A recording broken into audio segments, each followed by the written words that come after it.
बात आज की चैनल के कार्यक्रम आर पार में मैं सुरेंद्र चतुर्वेदी आपका स्वागत करता हूं। अजमेर कायड़ के फूल सागर का गुस्सा जायज़ है। नो कंस्ट्रक्शन जोन का प्रस्ताव खास स्मार्ट सिटी वाले अधिकारी पहले ले आते। अजमेर के कायड़ क्षेत्र में फूल सागर तालाब ने विगत 3 माह से नेशनल हाईवे सहित कई निर्माणीय इमारतों को अपना बंदी बना रखा है। स्थानीय प्रशासन इनको मुक्त कराने के लिए पूरी तरह हाथ खड़े कर चुका है।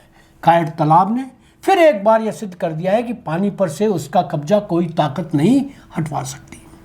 पानी अपनी जमीन कभी नहीं भूलता, यह सर्वज्ञात सत्य है, मगर अजमेर के नादान अधिकारी आज तक समझ नहीं पाए।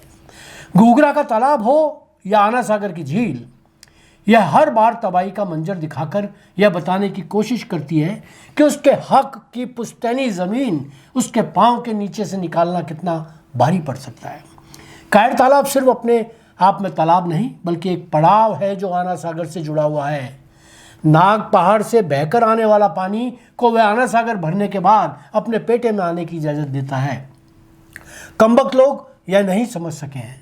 कायड़ और आना सागर झील के रास्तों पर लोगों ने नाजायज़ कब्जे कर लिए हैं। यही वजह है कि इस बार झीलों और तालाबों ने तय कर लिया है कि वे जिला प्रशासन को सबक सिखा कर रहेंगे। कायड़ के फूल सागर ने साफ कर दिया है कि वह अजमेर प्रशासन को छठी का दूध याद दिलाकर दम लेगा। दोस्तों, अजमेर का कायड़ तालाब न केवल एक जल स्रोत है बल्कि यह शहर के पर्यावरणीय संतुलन का जीवन प्रतीक भी है। परंतु जब इसे नो कंस्ट्रक्शन जोन घोषित करने का प्रस्ताव सामने आया है और उसी क्षेत्र में मेडिकल कॉलेज का निर्माण जारी है तो सवाल उठना लाजमी है, क्या हमारे विकास की दिशा और पर्यावरण की चिंता एक दूसरे की शत्रु बन चुकी हैं? कायड़ तालाब अजमेर का फेफड़ा है। बरसात का पानी यहाँ संचित होता है, भूजल स्तर को बनाए रखता है और पक्षियों का आश्रय स्थल भी है। लेकिन पिछले कुछ वर्षों से इसके आसपास तेजी से फैलते निर्माण कार्यों ने इसकी सांसें घोट दी हैं। अब जब पर्यावरण विभाग इस क्षेत्र को संरक्षित करने की बात कर रहा है तो यह एक स्वागत योग्य कदम है, बशर्ते कि यह निर्णय आधा अधूरा न हो और चयनित रूप से लागू न किया जाए।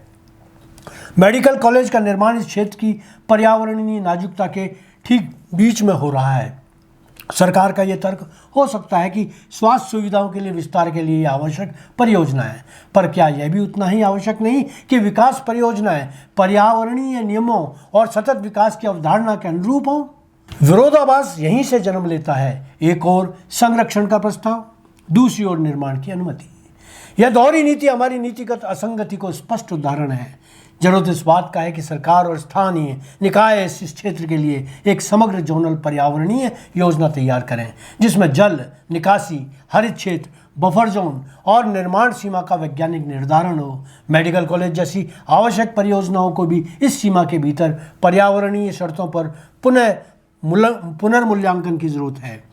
कायड़ तालाब को बचाना केवल एक तालाब को बचाना नहीं है बल्कि अजमेर की आने वाली पीढ़ियों को जल सुरक्षा, स्वच्छ वायु और प्राकृतिक धरोहर को संरक्षित करना है। विकास और पर्यावरण का संतुलन कोई असंभव सूत्र नहीं है, बस नीयत और नीति दोनों को पारदर्शी होना चाहिए। आज इतना ही, धन्यवाद।